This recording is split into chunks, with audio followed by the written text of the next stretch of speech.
beloved Boss Mike Cervera. Marami ho, mga kababayan ko, ang mga nadismaya, kay Rapi Tulfo, ha? Ito na, mga kababayan ko. Man and hari ng public service. Ito ho, mga kababayan ko, dahil nga po sa di umano'y pakikisawsaw ni Rapi Tulfo sa issue ni Norman Mangusin.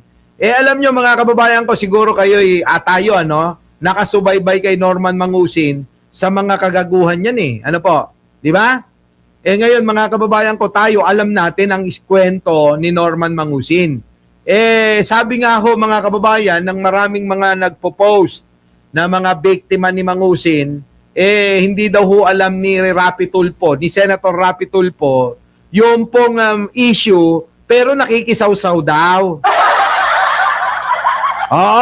Eto ho mga kababayan, bigyan ho natin ng reaksyon ito. Ano po? Bigyan natin ng reaksyon mga kababayan Okay. Eto na. Magandang hapon po at mabuhay Idol Rapi Tulfo. Magandang umaga, magandang tanghali, magandang hapon, magandang gabi. Sa mga sulok na mundo, different time zones. Parang gusto niya na akong gayahin Senator, gayahin mo na lang ako. Magandang umaga, magandang hapon at magandang gabi sa amandako ng mundo. Naroon kayo. Siyempre, magandang buhay na rin para sa ating lahat. Ganon!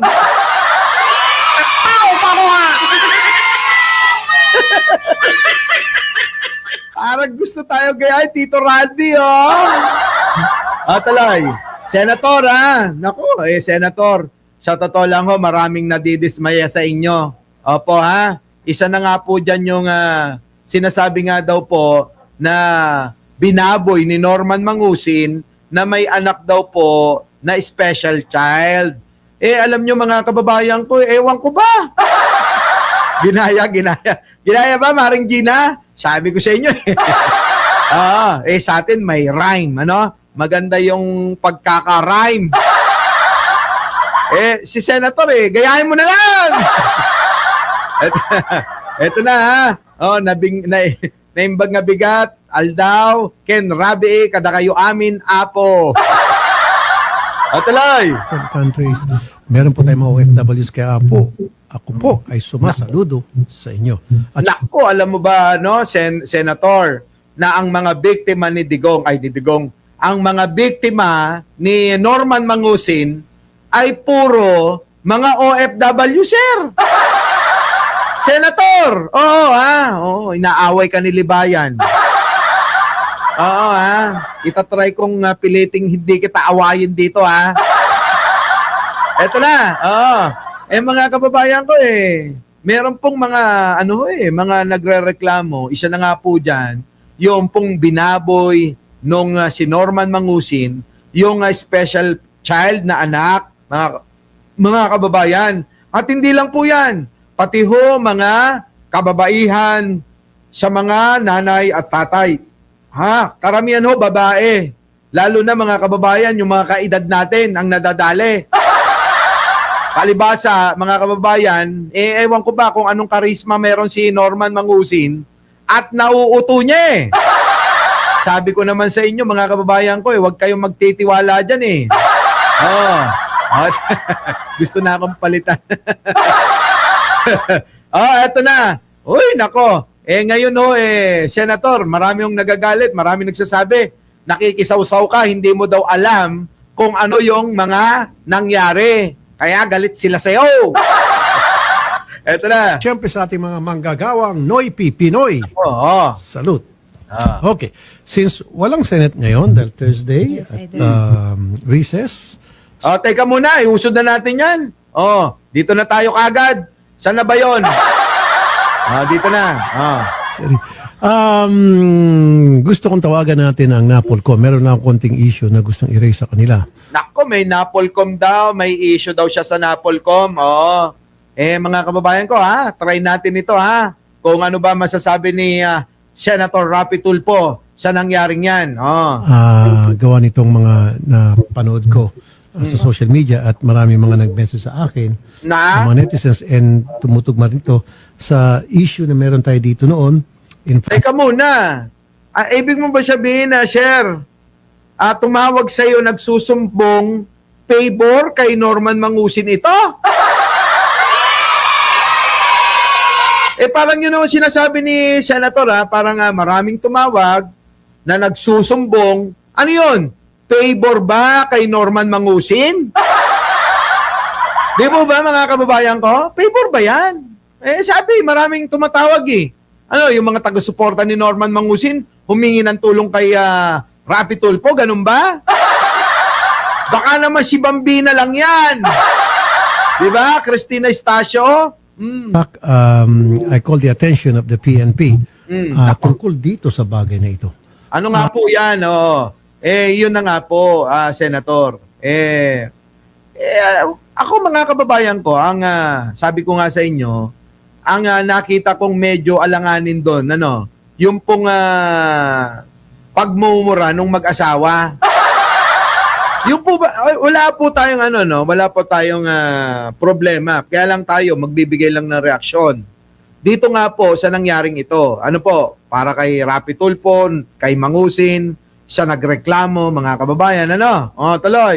Commissioner Rafael Vicente Calinisan, Vice Chairperson, Executive Officer, NAPOLCOM. Magandang hapon po. Nako, yan na. Commissioner Calinisan, sir.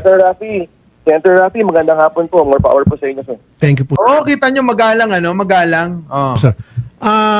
Several times ago, dito po sa Wanted sa radyo, meron po kami mga suspect na na-issue na po ng warrant, and yung kasalanan ng mga suspect na ito ay, kung hindi ako nagkakamali, rape with homicide.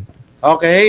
So, ibig sabihin mga kababayan ko, meron daw mga kababayan, mga nagreklamo dyan sa programa ni Senator Rapi Tulfo na mga ganong kaso, rape with homicide. Ibig sabihin, ginahasa na, pinatay pa. Ano po?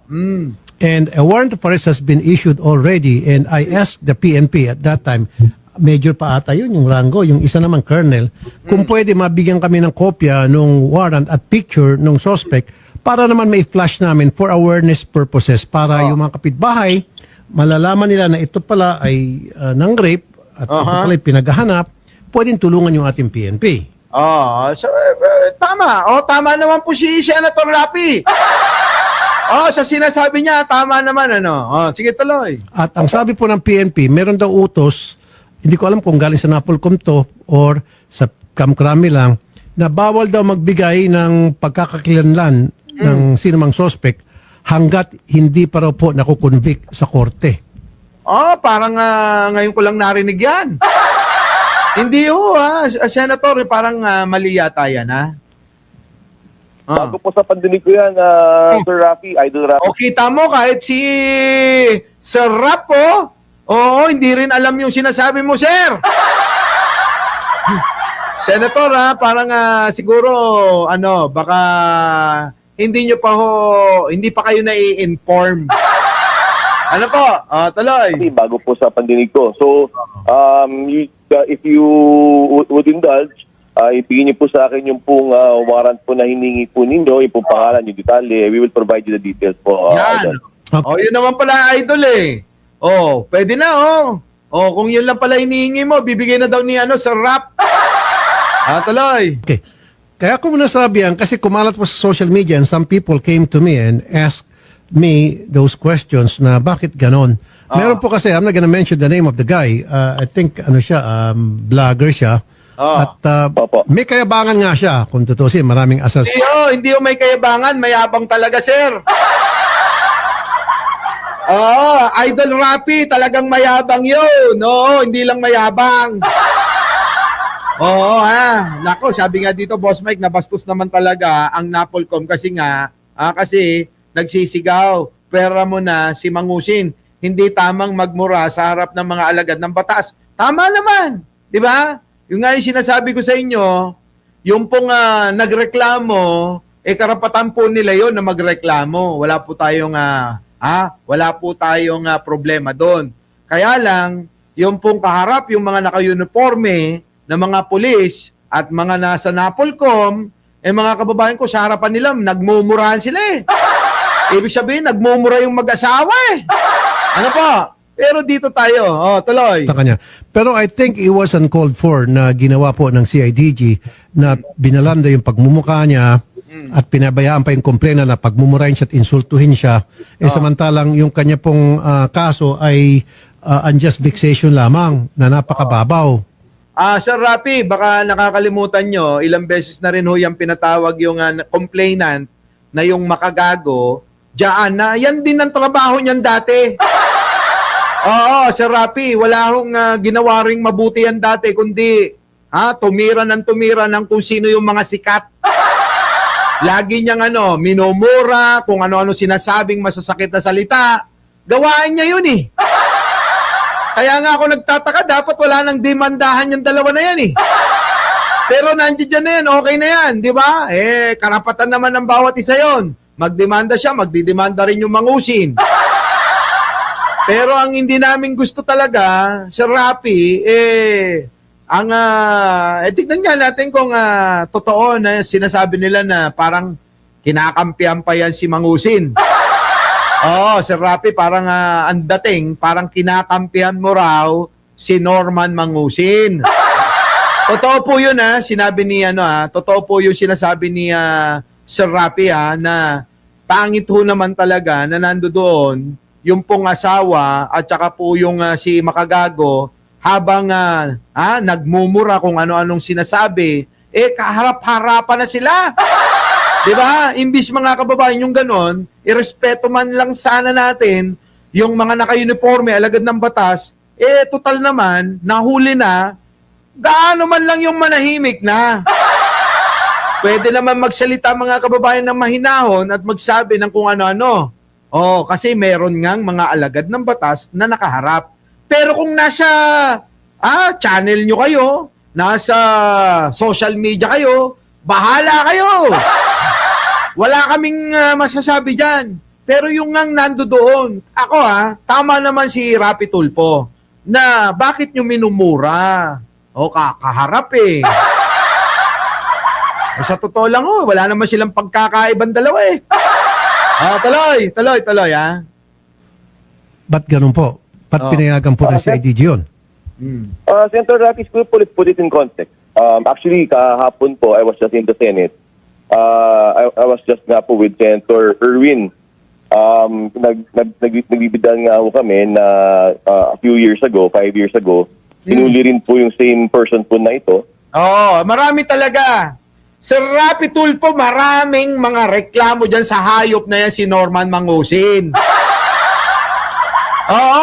Marami. Baka nga hindi ho kayo masyadong inform baka nakatingin lang ho kayo dahil nga tumakbong senador yan at maraming ang uto-uto. Baka naman gusto nyo kumampi sa inyo yung mga butante niya, nagkakamali kayo. Mas marami na ngayong mga basher, maraming galit kay Norman Mangusin. Sa totoo lang, napakaraming galit dyan sa hayop na yan. Kulang, kung sa totoo lang po, kulang na ipahiya pa yan sa mga pinahiya niyang mga tao, lalong-lalo na yung mga kababaihan. Kaya nga, Sir Rapi, lagi ko sinasabi rito, pag nakita ko yan, sisimpangil ko yan eh. Talagang isasampal ko sa kanya yung yung aking Grosby.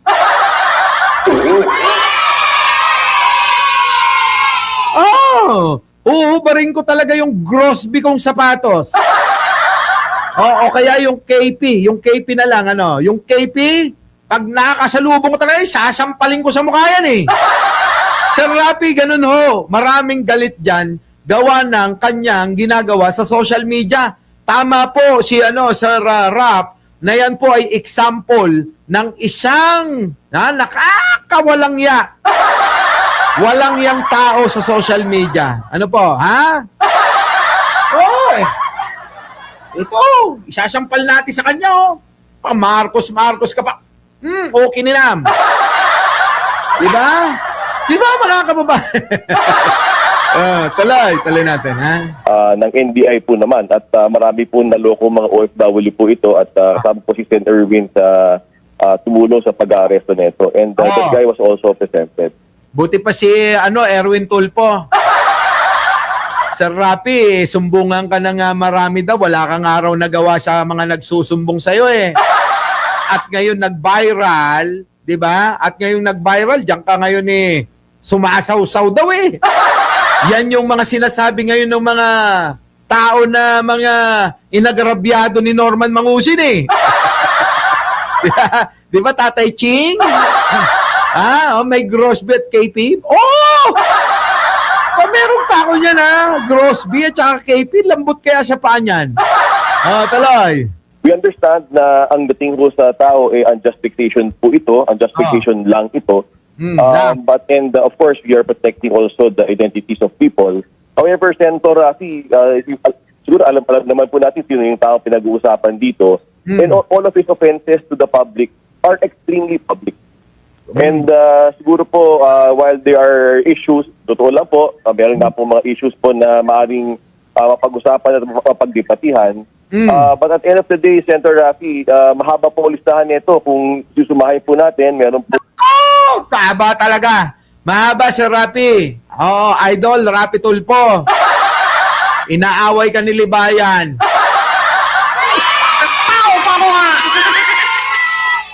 Sabi ni Libayan, bobo ka raw.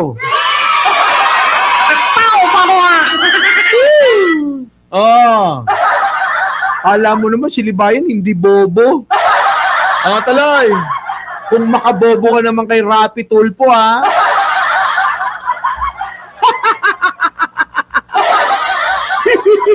Ito na. Kasi si Idol Rapi nakisaw-saw pa dyan eh. Alam mo ba, Idol Rapi, ang dami-daming mga pwedeng mga pagtuunan ng oras at pansin na makatutulungan mo yung marami nating kababayan. Biruin mo. Oo, sa bagay. Vlogger kasi to eh. Vlogger Senator Rapi Tulfo.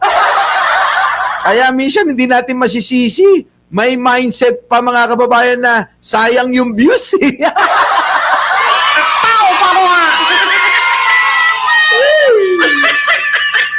Di ba no, Senator, sayang ang views. Tuloy. Ito na. Ano ba yung mga ano ba yung mga kaso sa rap? Kung human trafficking dito sa namakmak po na estafa cases, Nako. mga OFWs po natin ang pinapahamak po nito, yung po hard-earned money po ng ating mga kapwa Pilipino, Nako. disrespect for institution, use of the uniform, pagpapahiya ko sa mga police, even NBI, even the Opo, yan, Sir Rapi, ano ba? Tulungan mo na lang kami rito. Huwag na natin palabasin yan si Norman Mangusin. Di ba? Oo, ayan na, di ba? Huwag na natin palabasin yan. Dapat nga dyan, Sir Rapi, tulungan mo yung mga taong na biktima niyang hayop na yan eh. Pero para kasing, parang kinakampihan mo raw. Oo. Hello. And even the use of the name, the use of the surname is actually... Yan na. Ano? Commissioner, I hear you. Opo. Ito yung point ko. Kasi I was really disappointed and I think the taong bayan was shortchanged. Kasi nga po, ulitin ko, nung dito sa programa, ilang beses, in fact, nag-hearing pa nga ako dyan eh. Humingi ako ng picture, warrant of arrest, nung isang suspect na yun po ay nang rape at pumatay. At Huwag mo nang baguhin. Okay na nga yung kwento ni Sir Rapi. Idol naman eh. Huwag mo nang baguhin niya. May sama ka lang yata ng loob sa Napolcom at saka si IDG eh. Sige tala. pinagkakaitan sa akin ng PNP. Ayaw naman pala sa rap. May tampo yata si Idol Rapi. Sige tuloy. Naging ano niya lang yung nako, ewan ko ba sa inyo. Now, sir, kung gusto ng PNP, ng CIDG, mag-press con, pangalandakan yung pagmumuka ng isang suspect na may warrant, sana man lang sa medyo malilim-lalim naman. Sana man lang sa yung mga rape, kidnapping, bank robbery. Wag naman po yung unjust vexation kasi ang pagkakaalam ko... Teka, sir! Sir Rapi, parang mali yata yun Sorry Sir Rapi Alam mo, love ka namin kasi talaga sumusuporta ka kay Pangulong Bongbong. Kaya lang dito sa channel na to, pag mali, mali. Alam nyo mga kababayan ko, sa akin lang to, hindi naman ako abogado, no? Wala namang pagkakaiba eh. Parehas pa rin mga kaso yan. Ano bang pagkakaiba nung ipahiya mo yung nang rape sa unjust vexation na kaso, sa cyber libel na kaso? Pare-parehas lang yung kaso yan eh. Kasi pare-parehas na kasalanan yan, mga kababayan ko. O ano pagkakaiba nun? So ibig mo sabihin, yung iba kailangan ipahiya, tapos yung unjust vexation dapat hindi. Di wala ka rin pagkakaiba, Sir Rapi. Tama, di ba? Pare-parehas na kaso yan eh. Hindi ba po pwede na imulat na natin yung mga kababayan natin para maging aware sila? Kasi habang tinatago natin yung mga hayop na yan, tulad ni Norman Mangusin, mga kababayan ko, baka isipin na baka tama pa siya. Hindi, totoo Sir Rapi Tulfo baka idol, isipin ng marami nating kababayan sa parang pagtatanggol mo kay Norman Mangusin, baka isipin ho lalo ng mga kababayan natin tama si Norman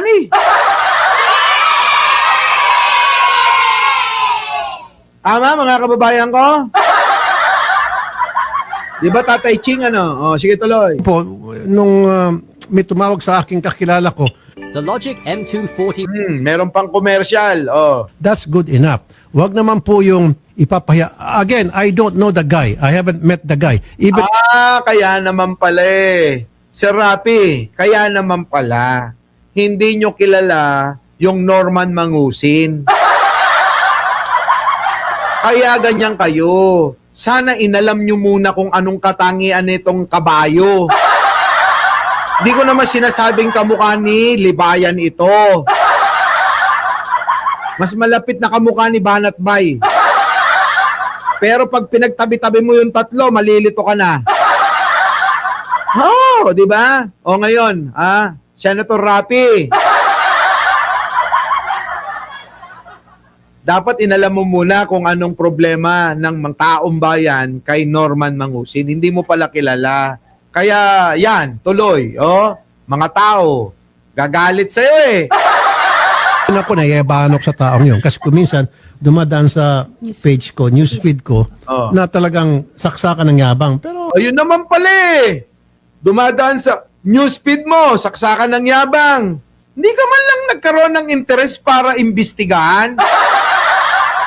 Di ba mga kababayan ko? Ang dami na hong nagsasabi na marami na ngang kaso yan. Yun naman pala, dumadaan sa newsfeed mo, nakikita mo, nayayabangan ka. Di sana, tulad ng ginagawa mo, di ba? Papatawag kita sa Senado. Tao ka mo kung yun ang ginawa mo, pinatawag mo sa Senado, idol, nako! Di ba, no? Tito Randy, MG Galian, ganun na lang sana, patawag natin yun sa Senado. Ano ba yung mga sinasabi niyan? Kasi, nakakaduda yung mga kilos neto Di ba, mga ganun, di ba? Kung ako lang hindi pagpalagay ko lang kunyari lang kunyari lang. Ako si Idol Rapi Tulfo. Sasabihin ko, ganire. Sino ba itong pangit na to? Gaganyan ako. Dumadaan daw sa newsfeed mga kababayan ko gaganituin ko. Sino ba itong pangit na to? Naksaksakan ng yabang to. Ang pangit-pangit naman babasa ka sa comment section. I-research mo. Ano bang meron? Makikita mo, kailangan pala talaga itong dapat malaman ng taong bayan, imbestigahan natin to sa Senado. Kung sino-sino ang mga ginagamit nitong mga personalidad. At talaga naman, pati si Manny Pacquiao, sinasabi na may utang. Mga kababayan ko. Diba? Kung gano'n, yung mga asta mo sana sa ibang mga tao na yung mga pulis ay iimbitahin mo, diba? Na tatakutin mo na papadala mo doon sa Senado. Diba? Mga kababayan ko, ayan tuloy, sabi nila, gumagatas ka lang. Di sana okay, ang ganda sana, ang ganda pa ng image mo. magiging balanse ka doon. At manawagan ka na na sino man ang mga tao na may reklamo sa taong hayop na mukhang kabayo, pumunta kayo dito. O, di ba? Di sana okay na. Ang dami yung OFW na winalang yan ni Norman Mangusin kasi. Napakarami ho. Noon pa yan, sinasabi na natin eh. Sino ang mga nakapanood ng mga videos natin noon patungkol kay Norman Mangusin? Noon pa natin sinasabi yan. Matagal na panahon na. 4 na taon na halos. Sinasabi na natin yan na si Norman Mangusin ay isang magnanakaw, sindikato, masamang taong kabayo. Di sana okay na, Walang personalan. Mayabang ka, sige. Karapatan mo yumabang. Ay, Sir Rapi, kung nakikita mo lang kung paano yan nagbablog, kung paano mang insulto ng tao yan. Walang ginawa yung kundi magmura ng magmura. Ito naman si Idol Rapi. Diba? Tagal na noon. Content natin yan. Pero naman sir, wag naman tayo mag-go overboard na nagpapagamit tayo yung ating PNP dahil merong isang taong lumapit at itong taong nito sikat din at inutusan. At saka meron ako nakita sir doon na itong vlogger na ito, nandun yung complainant, pati misis niya, pinagmumura sa harap niyo. Dapat hindi niyo pinayagan yun sir. Ako mga kababayan ko. Siguro kung galit ako, sobrang galit ko parang okay lang sa akin. Pero kung titignan natin yung pagiging ugaling Pilipino, pangit eh. At saka yung respeto man lang sa mga naka-uniforme, nakatabi natin, dapat pinigilan yun eh. Ako mga kababayan ko, hindi sana ganun yung nangyari. Tama naman si Rapi Tulfo doon. Tama naman. Oo. Na dapat, hindi ganun yung inasta ng mag-asawa. Gawain nga rin ni makagago yun eh. Noon pa, biktima niya yung isang kaibigan ko eh. Paano ganun ang ginawa sa kaibigan ko? Hindi naman siya inaano. Kaya kung ano yung ginawa sa kanya ni Mangusin, yun din yung ginagawa niya dati. Diba? Para kasing ang linis-linis ni makagago eh. Ang pangit ho. Kasi ako, marespeto ako sa mga naka-uniforme. Nahuli naman na, pwede ka naman tumahimik. Kung ano yung tanong, yun ang sagot. Hindi yung ang dami-dami mong adlib. Diba? Ang dami-daming adlib kasi mga kababayan. Diba? May encounter na ata itong si Rapi Tulfo kay makagago noon. Yung si Leng. Si Leng naman yung binastos nung makagago. Kababayan, eto pa ho mga kababayan eh. Karamihan ng binibiktima rin ni makagago na mga binabastos sa social media, puro mga babae rin eh. Kaya nga mga kababayan ko, yung mga ginagawa nila yan, di ba sinasabi ko sa inyo, toxic? Tuloy. Pero ang hindi ko gusto talaga, sana si Idol Rapi Tulfo, nag-imbestiga muna. Di ba? Nag-imbestiga muna sana. Umarat, meron pang sandali lang sir, kumakanta-kanta pa, meron pang mga banda. Wala namang ganon! May kumakanta. Sa labas, hindi naman sa press con. Sir Rapi naman eh. May mga kumakanta ng mga vlogger, ng mga galit kay Norman Mangusin, siguro pamilya ng mga nabiktima. Tapos masaya sila sa labas. Okay lang yun, walang problema. Pero yung banda, walang gano'n, walang banda. Idol, mukhang namali yata yung researcher mo Mukhang mali yata yung yung report sa'yo. Pagalitan mo yan. Yung nag-report sa'yo na may banda, mukhang nahumaling din yan kay Norman. Di ba, no? Mukhang nahumaling din kay Norman eh. Stress ako dyan kay Rapi. Aminin mo na, Bambina. Biktima ka rin ni Norman Mangusin. Ayan o! Si Bambina, biktima. Si Mactandem, biktima. Sino pa? Press 1 sa mga biktima. Alam nyo mga kababayan ko, totoo. wala naman nung banda, nagkatuwaan lang ho yung mga maraming tao. Okay ho yun. Walang problema doon eh. Kahit ako, kapag ka nandun ako eh, syempre, makikisaya ka, di ba? Pero mga kababayan ko, eto nga mukhang kulang ng research si Rapi Tulfo. Kaya sa akin, sana, bago nakisawsaw nga naman, inalam niya muna yung totoo. Di ba? May nagre-report nga. Kaso hindi na ho mga kababayan eh. Di na inalam ang totoo. Baka masaktan lang ako. Ayan tingnan nyo. Ngayon mga kababayan ko, mukhang pati si Manny Pacquiao ay, nako mga kababayan ko, kanina lang po ito ha. Former Senator and boxing icon Manny Pacquiao said on Friday, kanina po yan, Friday, he is preparing to file multiple complaints against arrested vlogger Norman Mangusin, also known as Francis Leo Marcos. Patay ito mga kababayan kay Pacquiao. Interviewed on Super Radio DZBB, Pacquiao accused the blogger of spreading false information and deceiving the public. GMA Integrated News is seeking comment from Mangusin camp regarding Pacquiao's statement. Nako! So ngayon, si Manny Pacquiao, kita nyo, malamang magdemanda ng tuluyan ito. Diba? Yan. Tingin ko mga kababayan, si Mangusin, mukhang mahihirapan na siyang makakulimbat o makapanloko. Mukhang si Mangusin, mahihirapan lang may magtiwala sa kanya maliban na sa mga utak DDS na mauutupan niya. Ang dami ko nang sinasabi, huwag kayong magpo-uto rito. Lahat ng mga nadikit sa kanya, lahat nasira buhay. Lalong-lalo na kayo mga kababaihan, lalong-lalo na kayo. Abay matatanda na kayo, nagpapauto pa rin kayo. Putik na yan. Our beloved